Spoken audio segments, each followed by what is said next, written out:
Reserve bank of India ने हमारे देश की मॉनेटरी पॉलिसी में बहुत सारे चेंज किए हैं और इसीलिए अगर आप जानना चाहते हैं कि अगर आप 50,000 से ज़्यादा कीमत का चेक लिखते हो तो उसमें कौन कौन सी प्रोसेस ऐड हो सकती है, गोल्ड लोन आपको मिल सकता है कि नहीं, और ऑफलाइन पेमेंट सिस्टम क्या होता है। तो इन सारी चीज़ों की इन्फॉर्मेशन मैं आज आपको इस वीडियो में देने वाला हूँ। 6 अगस्त 2020 के दिन रिज़र्व बैंक ऑफ इंडिया ने नई मॉनेटरी पॉलिसी की घोषणा की थी, जिसके अंदर बहुत सारे चेंजेस किए हैं और बहुत सारी इन्फॉर्मेशन भी दी है, लेकिन हम सिर्फ मेन टॉपिक के ऊपर ही ध्यान देंगे। तो सबसे पहले हम बात करेंगे कि चेक के रूल्स एंड रेगुलेशन में क्या चेंजेस आए हैं। तो आने वाले दिनों में चेक में पॉजिटिव पे मैकेनिज्म शामिल हो सकता है। अभी क्या हो रहा है कि एवरेज जितने भी चेक क्लियर होते हैं उसमें से पर चेक एवरेज निकाले तो 82,000 के चेक होते हैं। ये इन्फॉर्मेशन आरबीआई ने दी है। अभी वह इसमें पॉजिटिव पे सिस्टम डालने की बात कर रहे हैं। ये तो आप सबको पता ही होगा कि अभी 2010 से सीटीएस से चेक क्लियर होते हैं।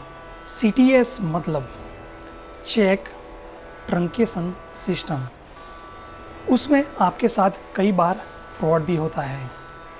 फ्रॉड करने वाले लोग चेक में लिखी अमाउंट को चेंज कर देते हैं, चेक में लिखी डिटेल्स को भी चेंज कर देते हैं।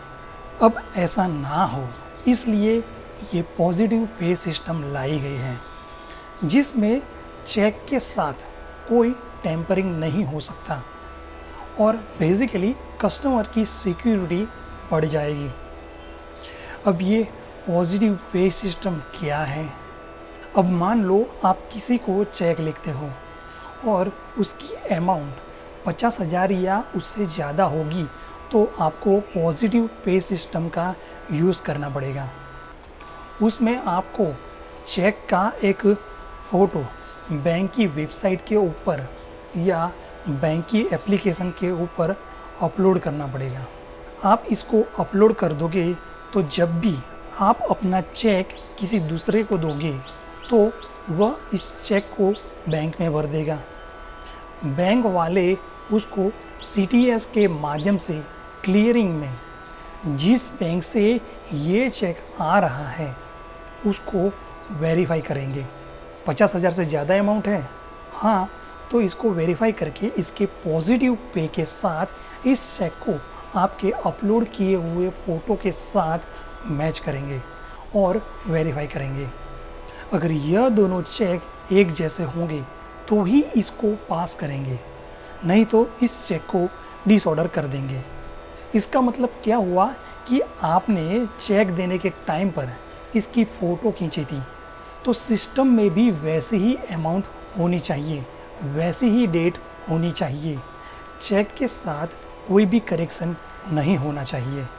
अब आप बोलोगे कि ये तो काम बढ़ा दिया, अब हम 50,000 से ज़्यादा का चेक इश्यू कर रहे हैं तो हम कितनों की फ़ोटो खींचें?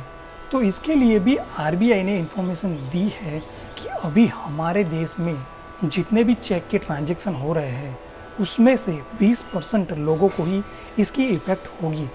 मतलब 50,000 से ज़्यादा के आप 5 से अधिक चेक एक दिन में लिखते हो तो उसमें से आपको सिर्फ एक ही फ़ोटो खींचनी है। इसकी वजह से फ्रॉड का रेट कम हो जाएगा। इसकी ऑपरेशनल गाइडलाइंस थोड़े ही दिनों में आने वाली है। शायद 1 या 2 बैंक ऐसी है जिन्होंने ये पॉजिटिव पे सिस्टम को अपने एप्लीकेशन में इंस्टॉल किया हुआ है। दूसरी एक इन्फॉर्मेशन मैं आपको देने वाला हूँ, ये है गोल्ड लोन के बारे में। गोल्ड लोन में आपको गोल्ड देकर जो लोन देते हैं और वह लोन जो कि नॉन एग्रीकल्चर होती है उसके रूल्स चेंज हो गए हैं। गोल्ड लोन में अब तक आपकी गोल्ड की जितनी अमाउंट थी उसके 75% लोन ही आपको मिल सकता था। लेकिन कोविड-19 के समय में लोगों की इनकम कम हो गई है, इसलिए 1 अप्रैल 2021 तक, मतलब कि अगले साल के अप्रैल तक, आप जितने अमाउंट का गोल्ड देते हो उसकी कीमत का 90% लोन आपको मिल सकता है।